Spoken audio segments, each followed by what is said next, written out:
Assalamualaikum, my name is Ilsa Shehzadi and today our topic of discussion is goiter. What is goiter? Goiter means that the thyroid gland in your neck becomes bigger than normal. As you can see in this picture, the enlargement of thyroid gland. Sometimes the whole gland is evenly bigger, that is diffuse goiter, or there are lumps called nodules, that is nodular goiter, that we will discuss further. Etymology. Now, the word goiter comes from a Latin word meaning throat. Prevalence. How common is it? Most goiters, over 90%, happen because people don't get enough iodine in their diet, but other causes also contribute, like autoimmune diseases and other factors that we will discuss. Anatomy and physiology of thyroid gland. Anatomical position of thyroid gland is it is anteriorly located in the neck below the larynx or voice box. Thyroid gland produces hormones that are T3, T4 and calcitonin. Now these hormones control how your body uses energy, grow and develop. Your brain controls the thyroid by sending a hormone called TSH, thyroid stimulating hormone, to tell it how much hormone to make. Etiology and pathogenesis of goiter means causes and how goiter develop. The first and most common cause is iodine deficiency. If iodine is low, then thyroid hormone level can be low. Iodine is very important for making thyroid hormone T3 and T4. The brain, especially the pituitary gland, sense करता है कि thyroid hormone का level कम है, तो वो pituitary gland से कहेगा कि थायराइड स्टिमुलेटिंग हार्मोन को रिलीज करो. फिर थायराइड स्टिमुलेटिंग हार्मोन स्टिमुलेट करेगा थायराइड ग्लैंड को to grow and produce more hormone. This constant stimulation की वजह से जो ग्लैंड है वो इनलार्ज हो जाएगा and goitre can be formed. अब TSH कैसे गोइटर जो है वो फॉर्म करता है?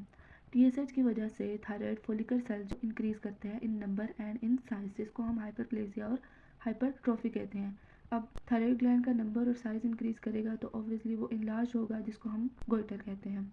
अदर कोजेज में आ जाता है ऑटो इम्यून डिजीजेस में. फर्स्ट है हाशिमोटो थायराइडाइटिस, जो कि थायराइड टिश्यूज़ की डिस्ट्रक्शन करता है, जिसकी वजह से हार्मोन की प्रोडक्शन कम हो जाती है. और अगर हार्मोन की प्रोडक्शन कम होगी, T3 और T4 की प्रोडक्शन कम होगी, तो TSH जो है वो इंक्रीज होगा और ऑब्वियसली हाइपरप्लेजिया और हाइपरट्रॉफी होगी थायराइड ग्लैंड की.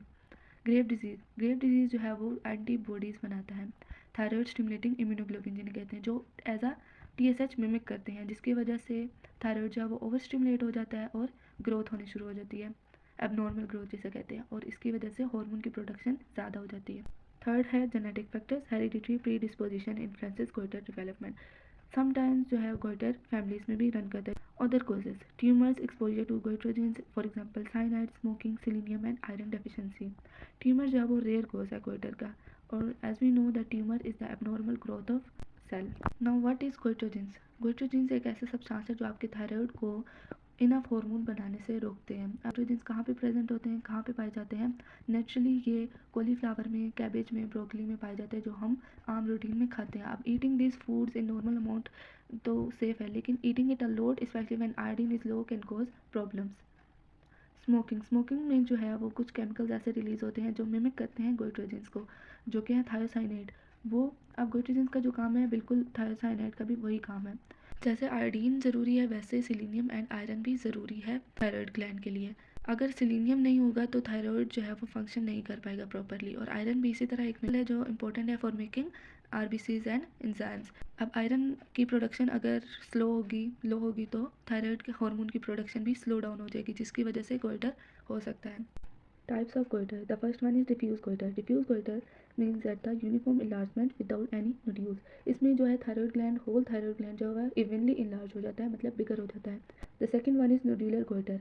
नोड्यूलर गोइटर का मतलब है वन और more lumps form in the thyroid. These nodules में और may not produce extra hormone. अब इसका मतलब है कि ये टॉक्सिक और नॉन टॉक्सिक हो सकते हैं. टॉक्सिक नोड्यूल्स में जो है वो एक्स्ट्रा हार्मोन प्रोडक्शन होती है और नॉन टॉक्सिक में एक्स्ट्रा हार्मोन प्रोडक्शन नहीं होती. They are also called silent nodular goitre.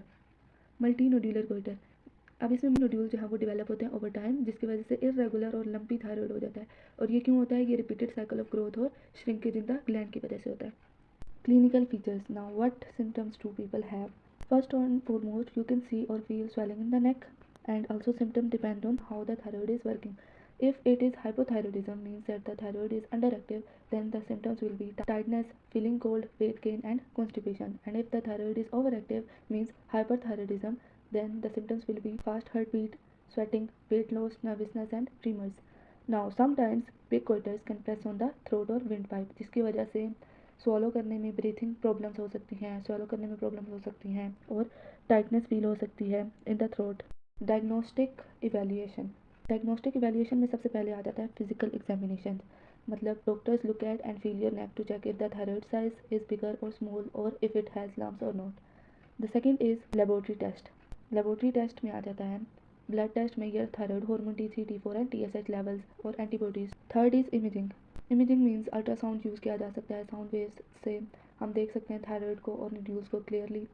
The fourth is fine needle aspiration biopsy. इसमें क्या होता है, to evaluate nodules for malignancy risk means cancer risk. If nodules look suspicious a fine needle biopsy takes a small sample to check for cancer to know that the thyroid gland is cancerous और not. Treatment modalities. Treatment modalities में सबसे आ जाता है पहले medications.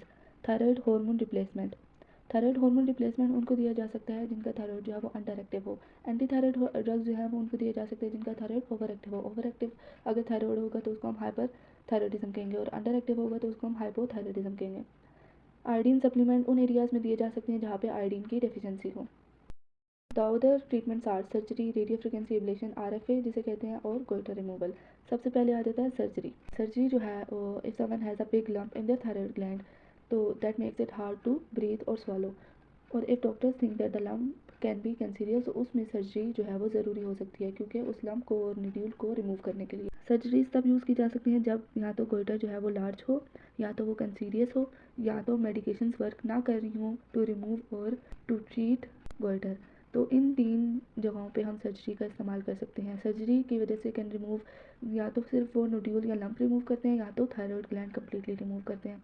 अब RFA क्या है? RFA एक न्यूअर और लेस पेनफुल वे है थायराइड लंप को श्रिंक करने का। अब ये श्रिंक कैसे होता है? हीट की मदद से होता है और ये स्कारलेस होता है without cutting the skin. Now the third is goiter removal. Goiter removal में doctors have found ways to do thyroid surgery with smaller cuts or no visible scars. Now if the thyroid is removed, patients usually need to take medicine every day. क्योंकि thyroid hormone जो है उसकी production तो अब हो नहीं रही क्योंकि थायराइड ग्लैंड जब रिमूव हो चुके हैं, तो उसके लिए T3 और T4 और कैल्सिटोनिन की प्रोडक्शन जो है वो रेगुलेट रखने के लिए बॉडी में उसकी नीड को मेंटेन करने के लिए हम मेडिकेशंस यूज़ कर सकते हैं। समरी में हम देख लेते हैं, गोइटर जो है वो एक कॉमन थायराइड डिसऑर्डर है जिसमें ग्लैंड की इन्लार्जमेंट हो जाती है। किस ग्लैंड की? थायराइड ग्लैंड की। ईटियोलॉजी में आयोडीन डेफिशिएंसी है, ऑटोइम्यून डिजीजेस हैं, जेनेटिक फैक्टर्स हैं। डायग्नोसिस में क्लिनिकल, बायोकेमिकल और इमेजिंग स्टडीज़ हैं जिसकी वजह से आप गोइटर को डायग्नोस कर सकते हैं। ट्रीटमेंट में RFA जैसी टेक्निक्स हैं, सर्जरीज हैं, मेडिकेशंस हैं, वो आप ट्रीटमेंट के लिए यूज़ कर सकते हैं। मल्टी डिसिप्लिनरी केयर में आप जो है वो after thyroid is removed everyday medication is important and after care is really important. Thank you so much for watching.